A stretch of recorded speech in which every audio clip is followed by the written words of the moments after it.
A Chinese car company just shocked the automotive world by building a luxury SUV that can drive on water, perform tank turns, and accelerate faster than a Lamborghini. While European brands like Mercedes and BMW have spent decades building their luxury reputations, BYD created an entirely new luxury division called Yangwang in 2023 and immediately started producing vehicles with capabilities that sound impossible. The U8 can float across floods for 30 minutes. The U9 supercar generates 1,290 horsepower and costs less than $200,000 while competing with million-dollar hypercars.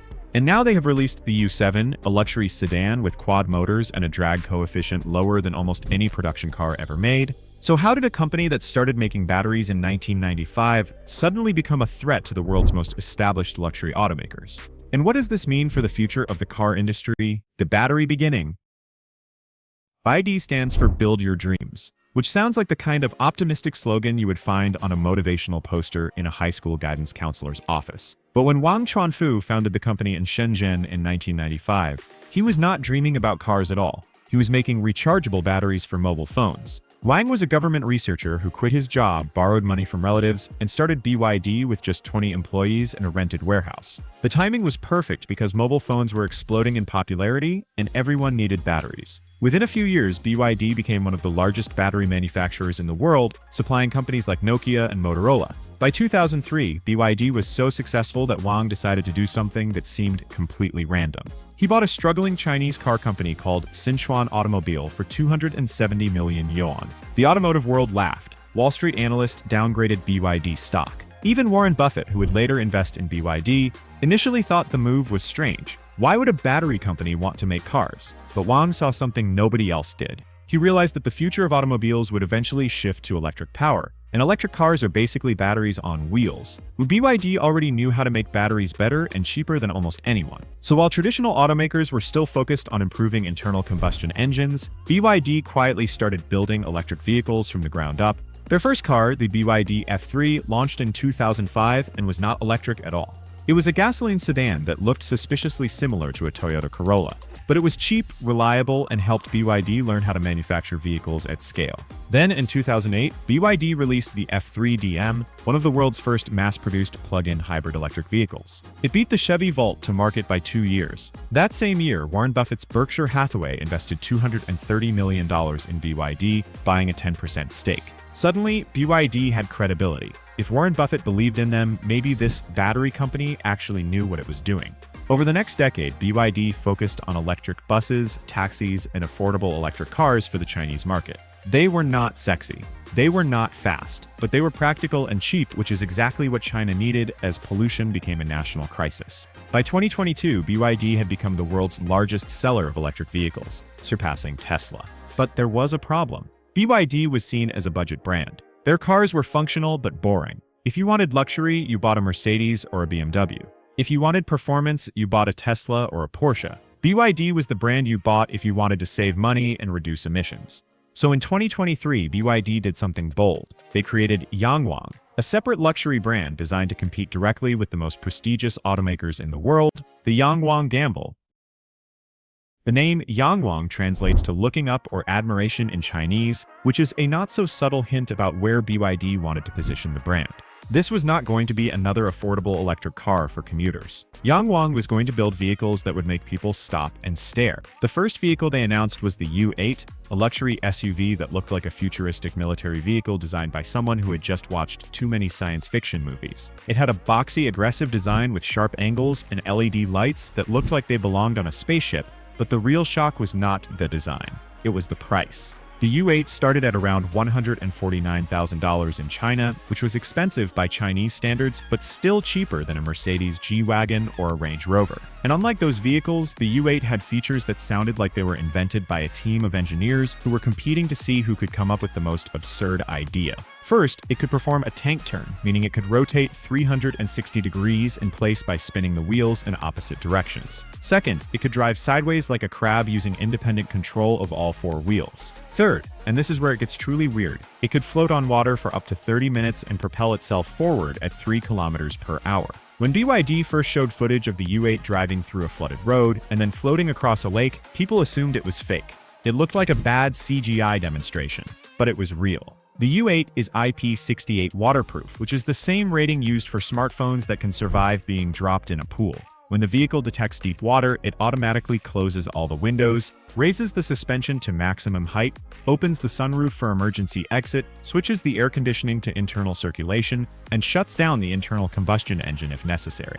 The vehicle can then float because the body is sealed and the battery pack is designed to provide buoyancy. It is not meant for crossing rivers or going on lake adventures. BYD specifically warns owners to only use this feature in emergencies like flash floods, but the fact that it exists at all is insane.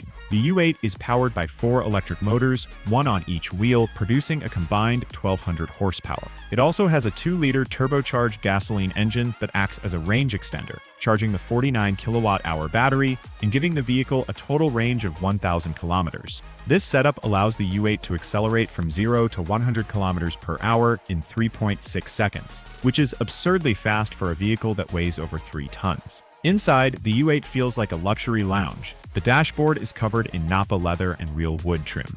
There are multiple screens, including one for the driver, one for the passenger, a central infotainment display, and screens on the back of each front seat for rear passengers. It has a 22-speaker Dolby Atmos sound system and massage seats that feel like sitting in a first-class airplane seat.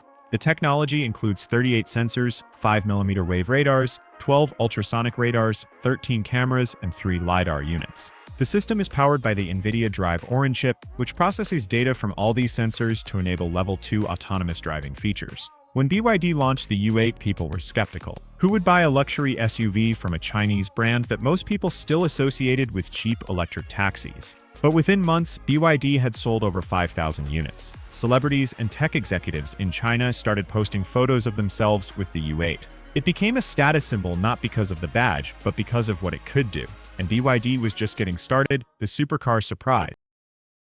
In 2024, Yangwang unveiled the U9, and this time they were not trying to compete with luxury SUVs. They were going after supercars. The U9 is a low-slung electric sports car with butterfly doors, aggressive aerodynamics, and a design that looks like it was sketched by a teenager who spent too much time playing racing video games. But unlike most concept cars that look cool but perform terribly, the U9 was designed to actually compete with the fastest cars in the world. It has 4 electric motors producing a combined 1,290 horsepower. It can accelerate from 0 to 100 kilometers per hour in 2.3 seconds, which is faster than a Lamborghini Huracan and only slightly slower than a Rimac Nevera. The top speed is 309 kilometers per hour. It has an 80 kilowatt-hour battery that provides a range of 450 kilometers. It supports 500 kilowatt DC fast charging, which means it can charge from 30% to 80% in just 10 minutes. But the most insane feature is the Disus active suspension system, which is so advanced it sounds like something out of a science fiction movie. The system has 3 components. Disus key controls the firmness of the suspension. Disus A manages air suspension to raise or lower the car, and Disus P uses hydraulics to adjust the height of each individual wheel independently. This allows the U9 to do things that no other car can do. It can drive on 3 wheels if one tire loses traction or gets punctured. The suspension system detects the problem and automatically adjusts the other 3 wheels to keep the car balanced and drivable. It can perform a tank turn just like the U8, spinning in place using the 4 independent motors. And here is the part that sounds completely fake but is actually real. The U9 can jump. The suspension system can lower the car and then rapidly extend all 4 wheels at once, lifting the entire vehicle off the ground for a brief moment. It is not a huge jump. The car only lifts a few inches, but the fact that a production car can do this at all is absurd. BYD demonstrated this feature at the launch event and people in the audience gasped. When you compare the U9 to its competitors, the value proposition is insane. A Rimac Nevera costs $2.4 million. A Pininfarina Battista costs $2.2 million. A Ferrari SF90 Straddle costs $500,000. The Yangwang U9 costs $233,000. That means you could buy 9 U9s and still have almost $1 million left over compared to buying a single Rimac Nevera. And while the U9 is not quite as fast as the Nevera, it has more advanced suspension technology, a longer range, and a far more futuristic interior. Inside, the U9 has 4 screens. A 10.25-inch digital gauge cluster behind the steering wheel, a 12.3-inch central infotainment touchscreen, a passenger display for navigation and entertainment, and a rear-view camera display that replaces the traditional rear-view mirror. The doors open with butterfly hinges, and the seats are wrapped in premium leather with Alcantara accents. The sound system has 12 speakers tuned by Dynaudio. When the U9 was unveiled, automotive journalists were stunned. Nobody expected a Chinese brand to build a legitimate supercar that could compete with Ferrari and Lamborghini. But the U9 is not just a publicity stunt. Yangwang has already started taking orders, and the first deliveries are expected in late 2024. This is a real car that real people can buy. And now Yangwang has released the U7, which might be the most important vehicle in the entire lineup. The sedan statement: the Yangwang U7 is a full-size luxury sedan that competes directly with the Mercedes Maybach S-Class, the BMW 7 Series, and the Tesla Model S Plaid. It measures 5,265 millimeters long, 1,998 millimeters wide, and 1,517 millimeters tall. The wheelbase is 3,160 millimeters, which is massive and provides tons of interior space. But the most impressive specification is the drag coefficient, which is reportedly as low as 0.195. That is insanely low. For comparison, the Mercedes EQS, which was specifically designed to be aerodynamic, has a drag coefficient of 0.20. The Tesla Model S is 0.208. The U7 is more aerodynamic than almost any production car ever made, which means it is incredibly efficient and can achieve a longer range with the same battery size. The U7 comes in two versions. The battery electric vehicle version has 4 electric motors producing a combined 960 kilowatts, which is about 1,287 horsepower. It can accelerate from 0 to 100 kilometers per hour in 2.9 seconds and has a top speed of 270 kilometers per hour. The battery is a 135.5 kilowatt-hour LFP pack that provides a range of 720 kilometers. The plug-in hybrid version keeps the 4 electric motors but adds a 2-liter turbocharged gasoline engine. This version has a total range of 1,000 kilometers when you combine the battery and the fuel tank. Both versions support ultra-fast charging up to 500 kilowatts, which means you can charge from 30% to 80% in about 18 minutes. The U7 also features the same Disus intelligent suspension system as the U9, which means it can adjust each wheel independently, perform tank turns, and drive on 3 wheels if necessary. It has rear-wheel steering that can turn the rear wheels up to 20 degrees, giving it a turning radius of less than 5 meters despite being a massive sedan. Inside, the U7 is designed to be a luxury lounge on wheels. The cabin is available in 4-seat or 5-seat configurations. The 4-seat version has individual captain chairs in the rear with heating, ventilation, and massage functions. Each rear seat has its own screen for entertainment and controls for adjusting the climate, lighting, and seat position. The front of the cabin has a massive digital display that combines the gauge cluster and the infotainment system. The center console has a rotating screen that can switch between landscape and portrait mode depending on what you are doing. The system runs on BYD's D-Link OS, which supports voice control, over-the-air updates, and integration with smartphones and smart home devices. The sound system has over 20 speakers and is tuned by Dynaudio. The materials are premium leather, real wood, and brushed metal. When you sit in the U7, it feels like sitting in a private jet. But here is the part that makes the U7 so important. The starting price in China is around 628,000 yuan, which is about $86,000. The top spec version is around 780,000 yuan, which is about $99,000. Compare that to a Mercedes Maybach S-Class, which starts at around $185,000 in the United States, or a BMW i7, which starts at around $120,000. The Yangwang U7 offers similar or better performance, more advanced technology, and a more luxurious interior for significantly less money. Even if you account for import costs and tariffs, the U7 would still be cheaper than its competitors in most markets. This is the vehicle that could finally convince Western buyers to take Chinese luxury brands seriously. The U8 was impressive, but it was a niche product for people who wanted an off-road luxury SUV with weird capabilities. The U9 was exciting, but it was a limited production supercar that most people would never be able to afford. The U7 is a practical luxury sedan that competes directly with the best-selling luxury vehicles in the world. If Yangwang can bring the U7 to international markets and deliver on its promises, it could completely disrupt the luxury car industry. The global expansion. Right now, Yangwang is only available in China. The U8, U9, and U7 are sold exclusively through BYD's premium dealerships in major Chinese cities. But BYD has made it clear that Yangwang is not meant to be a China-only brand. The company is already preparing to bring Yangwang to international markets, starting with Southeast Asia, the Middle East, and Europe. The challenge is that Chinese car brands have a reputation problem outside of China. Most people in the United States and Europe still think of Chinese cars as cheap knockoffs with questionable quality.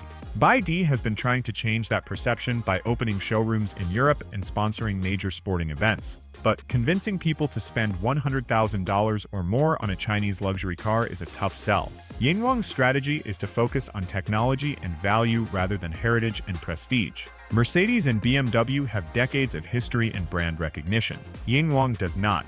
But Yangwang has features that those brands cannot match. A car that can float on water, a supercar that can jump, a sedan with a drag coefficient lower than anything else on the market. These are the kinds of features that generate buzz on social media and make people curious. BYD is also leveraging its dominance in battery technology to undercut competitors on price while maintaining high profit margins. Because BYD manufactures its own batteries, motors, and control systems in-house, it does not have to rely on suppliers like LG Chem or CATL. This vertical integration allows BYD to produce vehicles at a lower cost than traditional automakers. The company can then use those savings to either offer lower prices or invest more in features and technology. Another advantage is speed. Traditional automakers take years to develop a new vehicle. BYD can go from concept to production in less than half that time because it controls the entire supply chain. This allows Yangwang to iterate quickly and respond to market trends faster than competitors. For example, when the U8 launched, customer feedback suggested that people wanted more off-road capability. Within months, BYD released the U8 Off-Road Master Edition with a detachable roof rack, redesigned front bumper, and a snorkel for deep water crossings. When customers asked for more range, BYD increased the battery size and optimized the powertrain. This kind of rapid development is only possible when you control every aspect of production. But Yangwang still faces significant challenges. The biggest is tariffs. The United States and European Union have imposed steep tariffs on Chinese electric vehicles to protect domestic automakers. In the United States, the tariff on Chinese EVs is currently 27.5%, which would make the U7 significantly more expensive than its competitors. In Europe, the tariff is around 10% but is expected to increase. BYD's solution is to build factories outside of China. The company is already constructing a manufacturing plant in Hungary that will produce BYD vehicles for the European market. By building cars locally, BYD can avoid tariffs and reduce shipping costs. The company is also exploring partnerships with local automakers to accelerate market entry. Another challenge is charging infrastructure. While BYD is investing in its own network of fast chargers in China, it does not have the same infrastructure in other countries. In Europe and the United States, Yangwang vehicles would need to rely on third-party charging networks like Ionity or Electrify America. This is less convenient than Tesla's supercharger network, which is exclusively available to Tesla owners and is widely considered the best charging experience in the industry.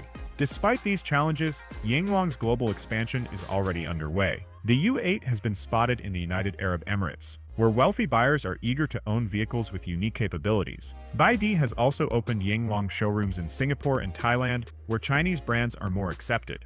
The company plans to enter Europe by late 2024 or early 2025, starting with Norway, Germany, and the Netherlands. Whether Yangwang succeeds in international markets will depend on whether customers are willing to look past the brand's lack of history and judge the vehicles based on their actual performance and value. The industry earthquake. The rise of Yangwang represents a fundamental shift in the automotive industry. For decades, luxury cars were defined by heritage, craftsmanship, and exclusivity. Brands like Rolls-Royce, Bentley, and Ferrari built their reputations over a century by creating vehicles that were meticulously engineered and hand-assembled by skilled artisans. Owning one of these cars was not just about transportation, it was about status and identity. But Yangwang is proving that luxury can be redefined. Instead of relying on heritage, Yangwang is using technology as its differentiator. The U8 does not have 100 years of history, but it can float on water. The U9 does not have the Ferrari badge, but it costs a fraction of the price and has suspension technology that Ferrari cannot match. The U7 does not have the prestige of a Maybach, but it has better aerodynamics and more advanced autonomous driving features. This approach is forcing traditional luxury automakers to rethink their strategies. Mercedes-Benz recently announced that it is investing billions of dollars in electric vehicle development and battery technology to compete with Chinese brands. BMW is accelerating its EV timeline and focusing on software and connectivity features. Even Ferrari, which has resisted electrification for years, is now developing hybrid and electric models. The irony is that Chinese brands like BYD are using the same strategy that Japanese brands like Toyota and Honda used in the 1970s and 80s. Back then, American and European automakers dismissed Japanese cars as cheap and unreliable. But Japanese brands focused on quality, efficiency, and value, and eventually they became some of the most respected automakers in the world. Now, Chinese brands are doing the same thing. They are undercutting established automakers on price while matching or exceeding them on technology and features. And because the automotive industry is shifting to electric vehicles, Chinese brands have a structural advantage. China controls much of the global supply chain for lithium, cobalt, and rare earth minerals used in batteries. Chinese companies like CATL and BYD are the world leaders in battery production. And the Chinese government has invested billions of dollars in subsidies and infrastructure to support the EV industry. This gives Chinese automakers a significant cost advantage over their Western competitors. The question is whether traditional luxury brands can adapt fast enough. Mercedes, BMW, and Audi have massive overhead costs, complex dealer networks, and legacy manufacturing processes that are difficult to change. BYD and Yangwang do not have those constraints. They can move faster, experiment more, and take bigger risks. But Yangwang is not invincible. The brand is still relatively unknown outside of China. It does not have the dealer network or service infrastructure that established brands have. And there are legitimate concerns about long-term reliability and resale value. Nobody knows how a Yangwang U8 will hold up after 10 years of use. Will the suspension system still work? Will the battery degrade significantly? Will replacement parts be readily available? These are questions that only time will answer. But for now, Yangwang is changing the conversation. It is forcing people to reconsider what luxury means and whether a 100-year-old badge is worth paying twice as much for a car with less technology and worse performance. The fact that a Chinese brand can even compete in this space is remarkable. The fact that it is winning in some categories is revolutionary.